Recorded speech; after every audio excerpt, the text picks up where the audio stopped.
Hello, dear friends, welcome back. I know what you're thinking. Alicia, you hit 1,000 subscribers like a month ago. Yes, I am aware. I am very late with this video, but there's not much to explain actually. I was so lazy. I didn't want to compile the questions from the video and then in all the DMs and on Instagram and just like all the questions. I was lazy, okay? But we're here now, we are here to do it, and I have 11 questions I'm going to answer, both about music, about my view and opinions on certain music, and then also some stuff from my personal life that you guys were asking about. So, we are just about to get started, but it wouldn't feel like an authentic Alicia Ann video without a bubbly. Today's flavor is blueberry pomegranate. This was, I mean, maybe I'm just oblivious to the world, but I saw this in the grocery store for the first time. Like, obviously I'm a bubbly fanatic, and so I'm like trying to get through all the flavors. But today we're trying blueberry pomegranate. So let's break this bad boy open. Okay. I think we have a runner-up for last place. It's just like a different flavor profile, okay? It's not like, I'm not a fan. It's still good though, so I'm still gonna drink it. And I have an entire case to get through, so that'll be fun. But anyway, we have our bubbly, we have the questions, let's get into it. Let's open these up. The first question is, how do you deal with stage fright? Ooh, this one, I feel like I'm not the best person to ask about this. I do get stage fright. I mean, everyone does, I think. I hate to make like a blanket statement like that, but performing in front of people is hard. The best thing that's helped me do it, I guess, is just like doing it more, which I know is not the best advice, but like the more you exercise that muscle of nervousness and anxiety and fear, like the more you do it, the easier it gets and the better you get at it. I've also reframed my mindset around it in a couple different ways. The first way just being that is what makes performing so sacred, is the entire time in a live performance, the actor, the singer, whoever it is who's in front of you on stage, there is this element of risk. If you are in a recording studio, or if you're doing a movie, like the risk is kind of taken out of that because you can do take after take after take. And so the sacred coolness, I guess I just made that up, about performing live is that you could mess up at any moment. That's what makes it special and unique, and not something to be like, oh no, this is such a terrible thing about performing.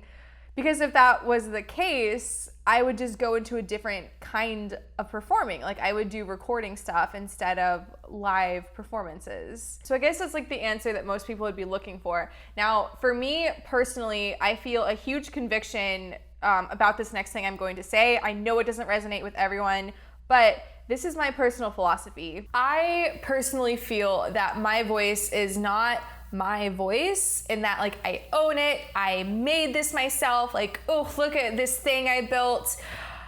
My voice was given to me, whether you want to call it fate or chance, or what I believe is it was given to me by God. Like, I think he could have given my voice to anyone in the entire world, but he gave this specific voice to me.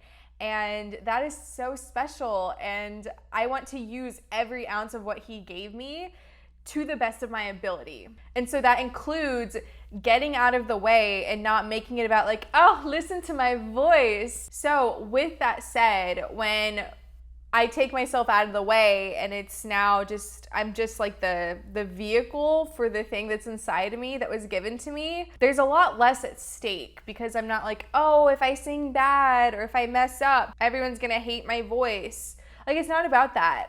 And when you have those pressures on yourself, I think it makes you more prone to mess up. And I've found that like when I do that, like when it's like not about me, it's about the music and it's about getting it through me, like allowing it to come through me. I feel like I'm getting way off. I hope this is making sense to at least someone out there. All right, next question. What is your absolute lowest note? All right, before I answer this, I'm gonna go change the light. So hang on a minute. There we go. Oh, I can see myself. I love you. Oh, what? What? Can you believe this one? Oh, my entire heart. All right, what is my absolute lowest note? So it depends on the day, quite honestly. On Tuesdays, it's an E flat. On Wednesdays, it's a D. I'm just kidding. Confidently, I can have an F on any given day. I can do vocal fries very low. Unsubscribe, I'm so dumb. Oh, I was sight reading a few weeks ago with a pianist, and we were both just sight reading for fun. And so I didn't know what the song sounded like. I didn't know the notes that were going to come out. And this one song, oh gosh, what was the name of it? Just to bail you out. Let me be your right-hand man. It was that song. Right-hand man, I forget the musical. I will put it on the screen. But as we were sight reading through it, the very last note of the song, like I saw it written. And I'm just gonna be honest with you guys right now. I didn't know what note I was singing. I saw like a bunch of ledger lines and a low note, and I just sang what I felt was right, and ended up being a low D. I did record our little session. I will put the audio in here.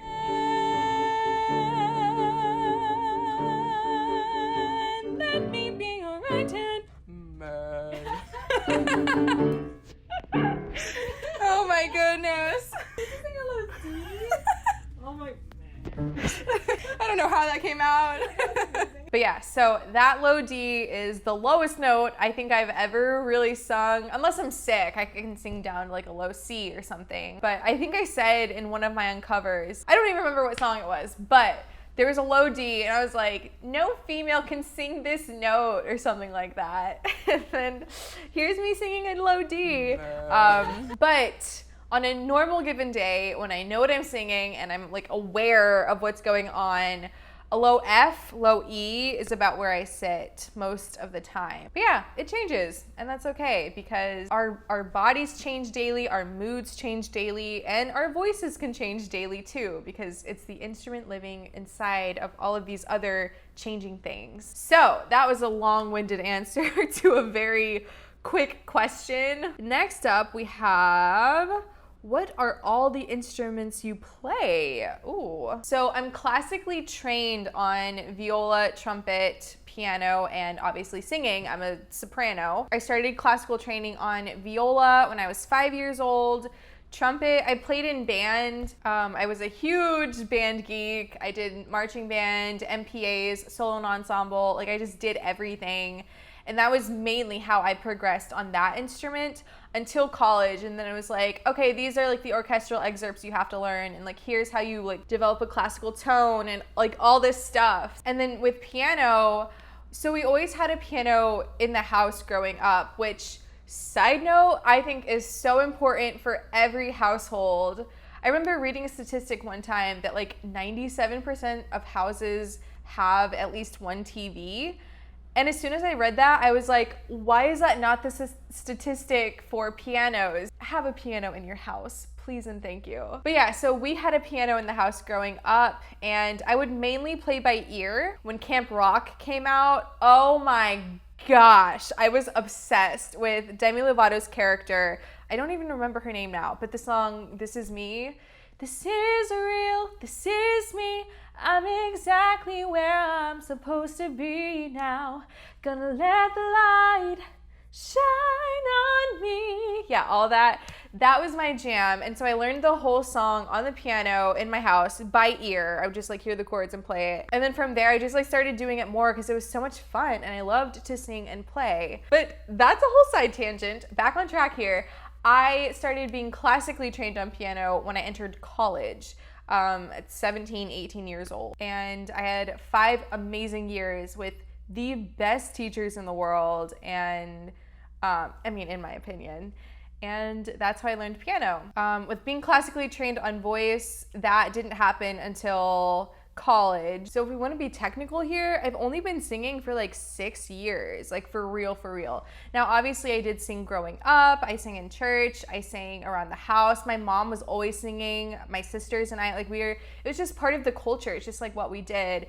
And I feel like that was a huge part of my development. Who is your favorite singer? Ooh, this question's almost offensive. How can you ask me to just choose one? Now, if you are making me choose, okay, I'll choose one. Sara Bareilles, hands down, is one of my biggest impacts in like my career, I guess. I discovered her only like 3 or 4 years ago, and it was because I had my first recording studio experience where I like went in and I recorded. It was I was singing, my best friend was playing piano, and I remember after a couple takes, I turned to her and I asked her, I was like, do I sound like me? Because when you're in the recording studio, like everything just feels so different. So I asked her this honest question, and she looked at me and she just gave me this look, and I was like, what is that for? And she told me, yes, you do sound like you. And then afterward, when we were on our time and not studio time, she told me that my question felt profound to her because of the book that she was reading at the time, which was Sounds Like Me by Sara Bareilles. She lent it to me and allowed me to read it. At the time, it was one of the most impactful books I'd ever read because of where I was in the season of my life and the dreams I was having. And, I just had this recording studio experience. I'm figuring out where I want to go, what I want to do, what I'm capable of, and also acknowledging the challenges and like what can actually happen in a singer's career. And so after reading her book and so closely identifying with who she was and like her journey, and I could see where I was in my journey compared to her journey, it was so profound to me. But anyway, after I read her book, then I started listening to her music, and then I was like, looks like she wrote a musical. That's pretty cool.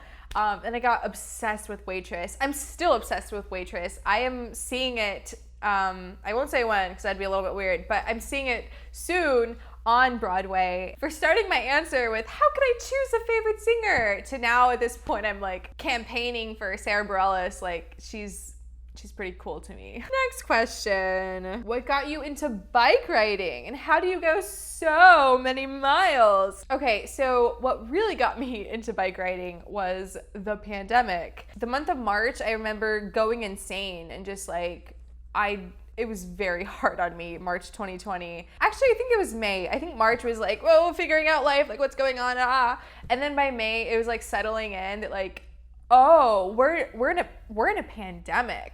Got it, okay. And that's kind of when I slowly started to lose my mind.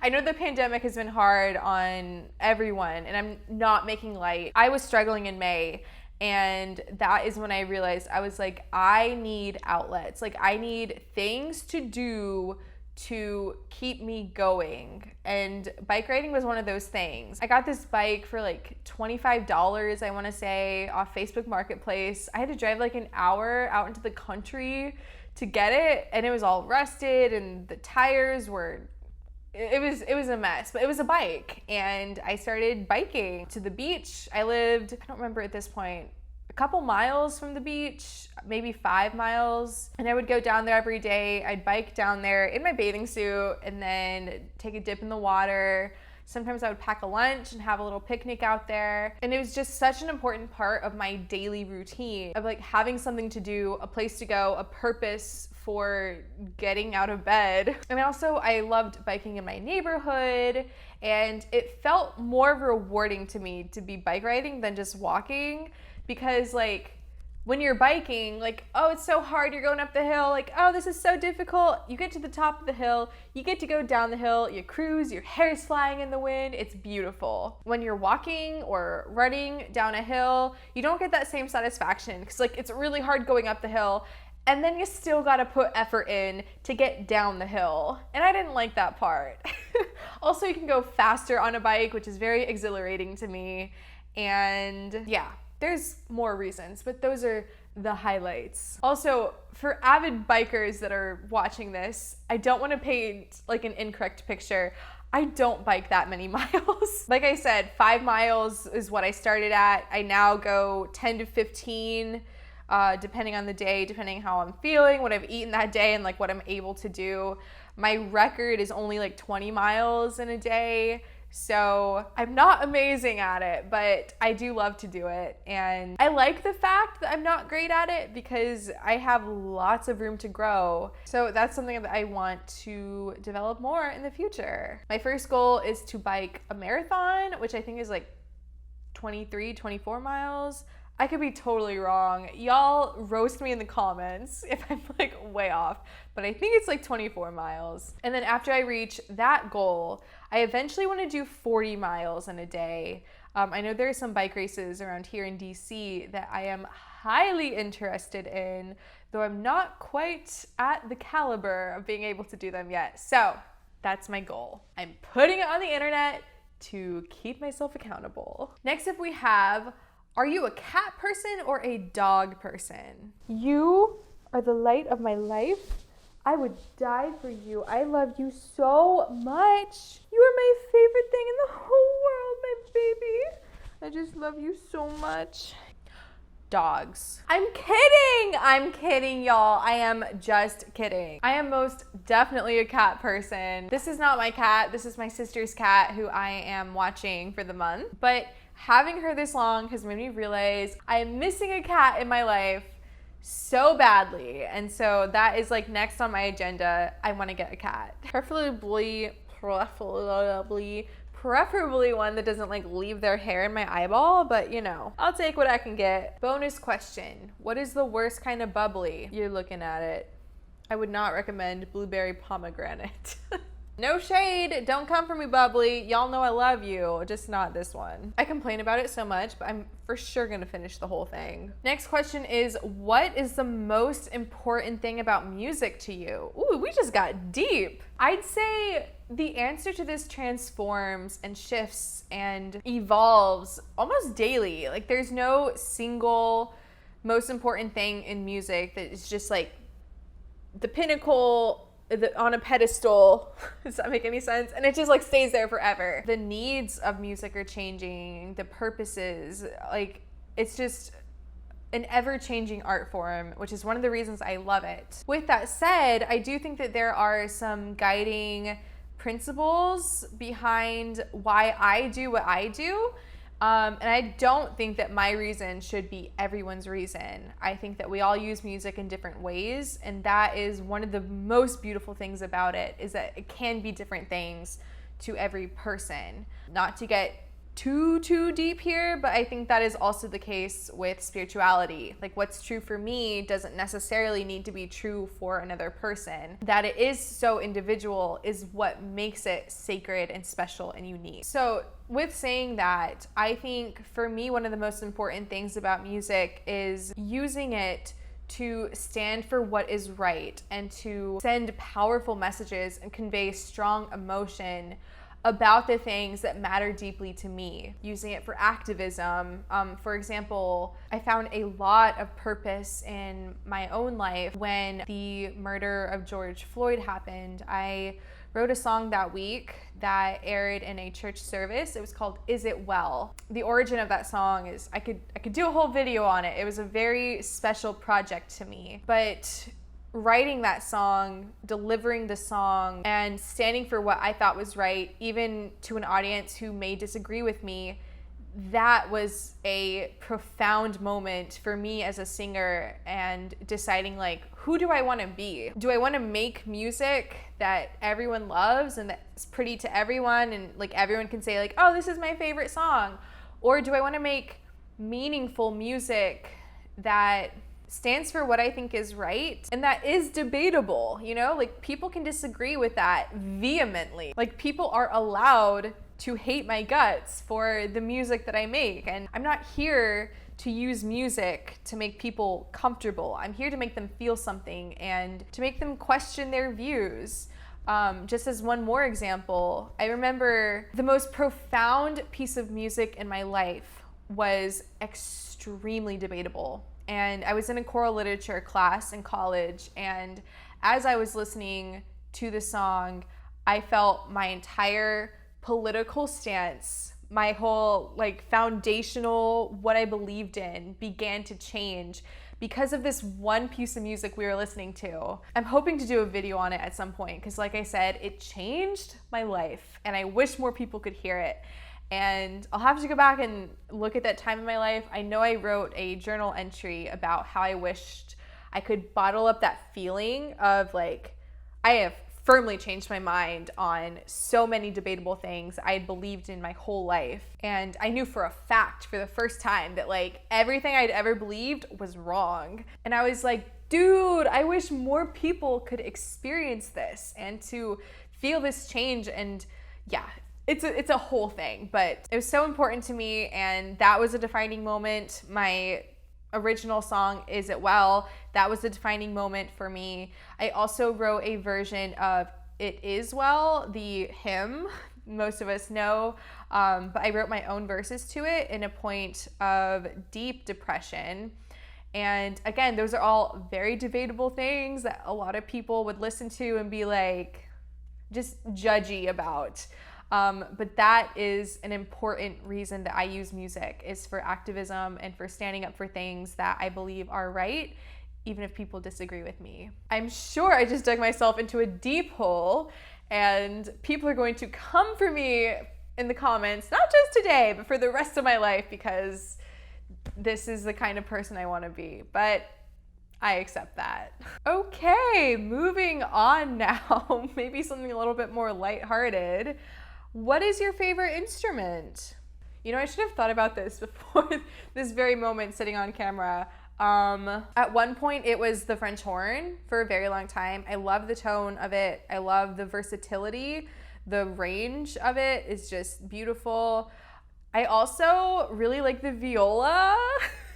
I know it gets a lot of crap. Obviously, I play it, and I've played it the longest out of any of my instruments. I also think it's had a profound impact on my voice and how I sing. I'll have to see if I can find the study that analyzed this, but with people with perfect pitch, that's how I came across it. What I took from it, basically, is that the instrument that a person plays impacts the way that they use their voice and like how they sound when they sing. Where was I going with that? Oh yeah, my favorite instruments: French horn, viola, and then, not to be cliche, but the fact that the piano is a self-sufficient instrument and you can play multiple parts with just the one instrument, I think is really cool. If the question was different, if the question was if there was any instrument you wish you could play better, the answer would be piano. On the contrary, what is my least favorite instrument? I think I would say bagpipes,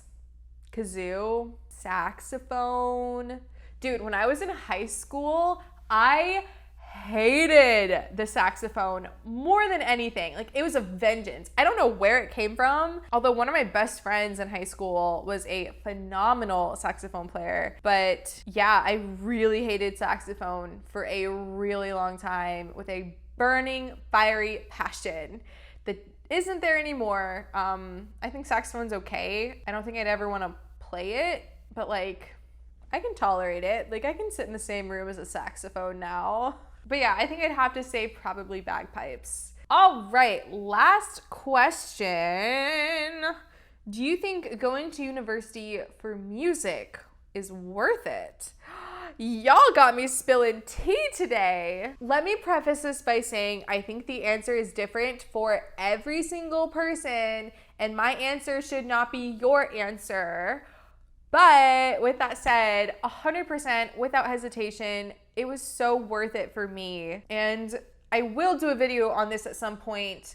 Every semester of college, I stopped and reevaluated, like, do I really want this degree? Do I really want to do another semester? And it wasn't just like a passing question. Like, no, I sat down with the numbers, with the pros and the cons, every semester to make sure it was still what I wanted and what would help my career. Because yeah, you don't need a music degree to be successful in the music industry. But for me and the things that I want to accomplish in my career, it was something that would add to my value both in my life and as a person. For those who don't know, I also changed my degree 3 times. I went into college as a music education major. Trumpet was like my primary instrument. I thought I was going to be a band director, and then that began to change. At one point I was a viola performance major. That would be a very entertaining story time about this semester with this teacher. But it was a very bad time for me, and I'm glad I found out in one semester that I was like, no, not for me. But yeah, so then after that I changed to vocal performance, and so that's where I landed. That's what I ended up getting my degree in, and hands down, it was the right degree for me. So glad I found it in college and not 10 years later when I'm like, oh, you know what? I kind of like this singing thing. I'm gonna try to do my career in this. So I had so many great mentors that helped me get to that point. But anyway, this has been quite a long video. If you're still here, y'all deserve an award because this has been such a long video, but I hope that you have enjoyed it. If you have another question that I didn't answer, you can leave that down below. I'd be happy to answer it either in the comments or in an upcoming video. So yeah, that is going to do it for today. Thank you so much for watching, and I will see you in the next one.